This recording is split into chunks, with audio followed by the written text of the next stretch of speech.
नहीं मुनिवर, ये मेरा पुत्र राजकुमार दक्ष नहीं हो सकता, नहीं हो सकता। राजन, ये आपका ही पुत्र है।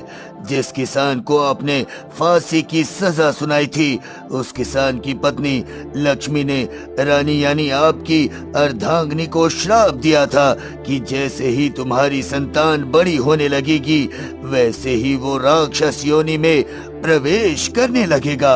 हाँ मुनिवर, आप कोई रास्ता बताइए ताकि राजकुमार दक्ष अपने असली रूप में आ जाए। प्रजापति, रास्ता सरल है, लेकिन उसे पार कर पाना बहुत मुश्किल। यहाँ से कुछ ही दूर पर एक मायावी झरना बहता है।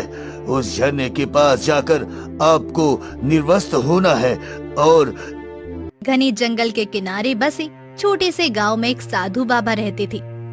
उनका जीवन सादगी और सेवा का प्रतीक था। वे अपनी छोटी सी कुटिया में रहते, जहाँ न कोई सुख सुविधा थी और ना ही कोई लालच। हर सुबह साधु बाबा अपने हाथ में लकड़ी की लाठी लेकर गांव में निकलते। उनके चेहरे पर गहरी शांति और आंखों में करुणा होती।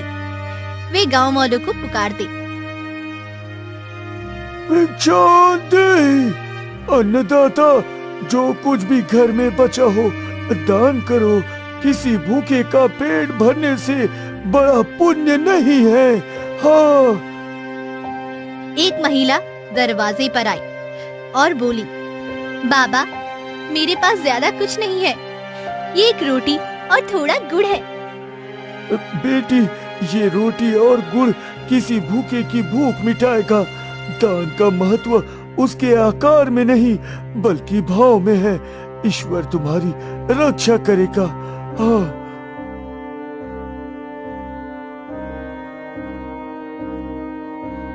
बाबा, क्या भिक्षा मांगने में अपमान नहीं होता? नहीं पुत्र, जब मैं भिक्षा मांगता हूँ तो मैं अपनी सेवा का अवसर देता हूँ। ये अपमान नहीं, ईश्वर का आदेश है। बाबा, मेरी फसल बर्बाद हो गई है। घर में खाने को कुछ नहीं है। क्या करूं बाबा, मैं क्या करूं? पुत्र, ईश्वर पर विश्वास रखो। संकट में धैर्य और मेहनत ही समाधान है। फिर बाबा ने गांव के अन्य किसानों को बुलाया और कहा, जब हम मिल बांट कर नहीं चलेंगे तब तक कोई सुरक्षित नहीं रहेगा। जो कुछ भी बचा है उसे साझा करो। तुम्हारी एकता ही